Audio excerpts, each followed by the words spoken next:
अऊज़ु बिल्लाहि मिनश शैतानिर रजीम बिस्मिल्लाहिर रहमानिर रहीम। Knowledge factory के मुअज़्ज़ज़ साथियों, अस्सलामु अलैकुम। नाज़रीन इकराम, अज़ल से इंसानियत के दुश्मन शैतान की साजिशों का सबसे पहला निशाना हज़रत आदम अलैहिस्सलाम बने, और वो निशाना कैसे और क्यों बने इसका जिक्र हम पहले अपनी एक वीडियो में कर चुके हैं, जिसमें शैतान के बहकावे में आकर फितरी कमज़ोरियों की वजह से हज़रत आदम अलैहिस्सलाम से इज्तिहादी ख़ता हो गई और आदम अलैहिस्सलाम और अम्मा हवा दोनों इब्लीस के बहकावे में आकर वो फल खा बैठे जिसके खाने से अल्लाह अज़्ज़ व जल ने मना फरमाया था। चुनाचे इस अमर से मुतालिक कुरान मजीद फुरकान हमीद में इरशाद बारी ताला है, अल्लाह ताला ने जो अहद आदम से लिया था आदम भूल गए और इब्लीस ने बिल आखिर इन दोनों को वरगला ही दिया। ख़वातीन और हज़रात, ये अल्लाह अज़्ज़ व जल के हुक्म की नाफरमानी थी, लिहाजा अल्लाह ताला की तरफ से इन दोनों को जो पहली सज़ा दी गई वो ये थी कि दरख्त से फल खाते ही इनकी शर्मगाहें एक दूसरे के सामने जाहिर हो गईं और ये देखकर उन्होंने जन्नत के पत्ते अपने ऊपर चिपकाने शुरू कर दिए। इस बारे में हाकिम की एक हदीस मुबारका में वारिद है कि आदम अलैहिस्सलाम और अम्मा हवा अलैहिस्सलाम का ये काम देखकर अल्लाह अज़्ज़ व जल ने फरमाया, ऐ आदम मुझसे भागते हो? तो आदम ने अर्ज किया, या अल्लाह, इस नाफरमानी की वजह से तुझसे शर्म आती है। नाज़रीन इकराम, चूंकि अल्लाह ताला ने आदम अलैहिस्सलाम को तवीलुल क़ामत पैदा किया था और सर में बाल घने थे, इसलिए कुछ मुफस्सिरीन लिखते हैं कि जब उन्होंने इस दरख्त से फल खा लिया तो इनका लिबास अलहदा हो गया, इनका सुतर नजर आने लगा, जिसकी वजह से वो भागने लगे तो एक दरख्त ने इनके बाल पकड़ लिए और वो इससे झगड़ने लगे। तो अल्लाह अज़्ज़ व जल ने इन्हें पुकार कर फरमाया, जिसका तज़किरा सूरत आराफ की आयत नंबर 22 में इस तरह से मिलता है कि क्या मैंने तुम दोनों को इस दरख्त का फल खाने से मना नहीं किया था, और क्या मैंने तुमसे नहीं कहा था कि शैतान तुम दोनों का खुला दुश्मन है, इससे होशियार रहना।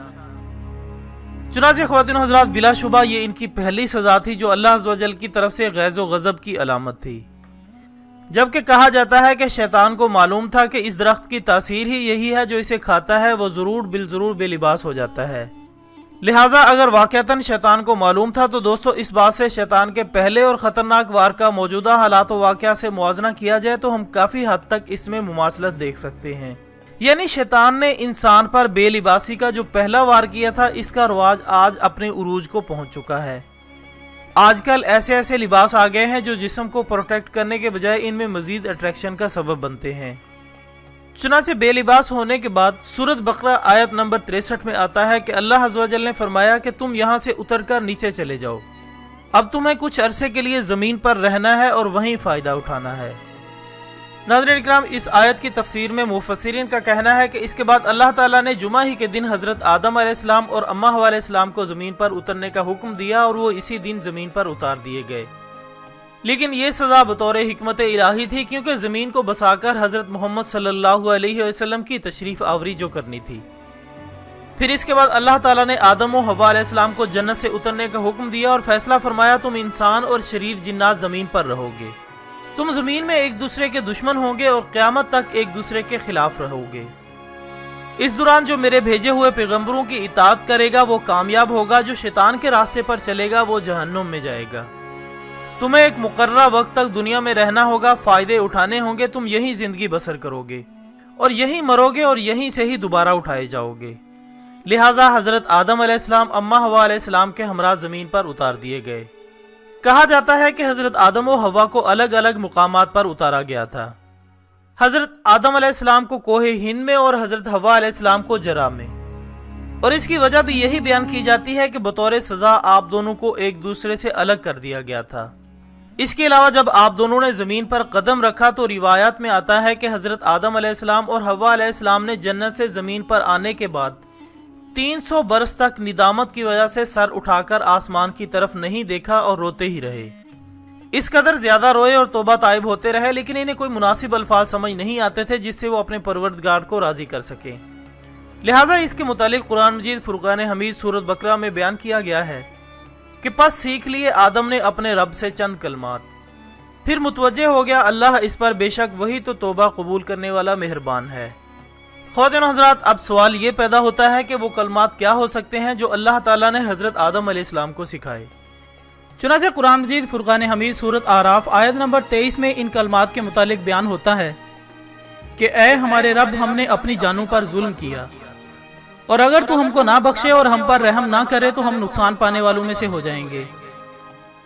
नाज़रीन इकराम, बाज़ कुतुब में ये भी पढ़ने को मिलता है कि जब हज़रत आदम अलैहिस्सलाम पर अताब इलाही हुआ तो आप तौबा की फ़िक्र में हैरान थे कि नागहां इस परेशानी के आलम में याद आया कि वक्त पैदाइश मैंने सर उठा के देखा था कि अर्श पर लिखा हुआ था ला इलाहा इल्लल्लाहु मुहम्मदुर रसूलुल्लाह। उसी वक्त मैंने समझ लिया था कि बारगाह इलाही में वो मर्तबा किसी को मुयस्सर नहीं जो मोहम्मद सल्लल्लाहु अलैहि वसल्लम को हासिल है कि अल्लाह ने इनका नाम अपने नाम अक़दस के साथ मिलाकर अर्श पर तहरीर फरमाया है।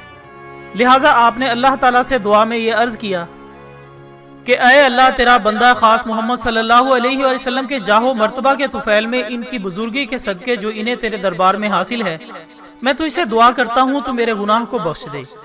ये दुआ करते ही हक़ ताला ने इनकी मग़फ़िरत फरमा दी और तौबा मकबूल हुई। लेकिन दोस्तों, बहुत से हज़रात इस वसीले की नफ़ी करते हुए भी मिलते हैं, जिसकी वजह से इस मामले की तस्दीक को यकीनी नहीं कहा जा सकता। लिहाजा अल्लाह अज़्ज़ व जल पर इस मामले को छोड़ते हुए अपने असल मौजू की तरफ आते हैं।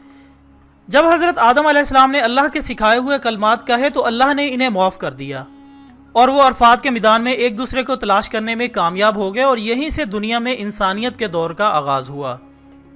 नाज़रीन इकराम, याद रहे कि हज़रत आदम व हव्वा को ज़मीन पर भेजना बतौर सज़ा नहीं था, बल्कि ये मंशा इलाही के ऐन मुताबिक था, क्योंकि आदम अलैहिस्सलाम की तख्लीक का मकसद ही ज़मीन पर अपना नायब बनाना था।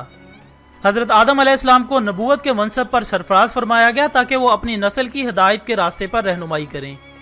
हज़रत आदम अलैहिस्सलाम को नबूवत के मनसब पर सरफराज फरमाया गया ताकि वो अपनी नस्ल की हिदायत के रास्ते की तरफ रहनुमाई करें कि जो लोग मेरी इस हिदायत की पैरवी करेंगे इनके खिलाफ किसी खौफ और रंज का मौका ना होगा, और जो इसको कबूल करने से इनकार करेंगे और हमारी आयात को झुटलाएंगे वो आग में जाने वाले लोग हैं जहां वो हमेशा रहेंगे।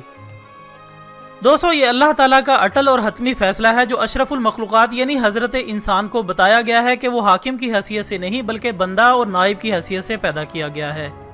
इसके लिए लाजिम है कि वो इनकी पैरवी करे जिनको अल्लाह ने इसकी रहनुमाई के लिए मुंतखब फरमाया है। इसके साथ ही हमारी आज की इस वीडियो का अख्ताम होता है। अगर आप किस्सा आदम और हव्वा पर हमारा चौथा पार्ट देखना चाहते हैं तो कमेंट्स बॉक्स में लाजमी बताइएगा। वीडियो पसंद आने की सूरत में इसे ज़्यादा से ज़्यादा लाइक करके हमारी हौसला अफजाई करें और फेसबुक और व्हाट्सएप पर अपने दूसरे दोस्तों के साथ भी ज़रूर शेयर करें।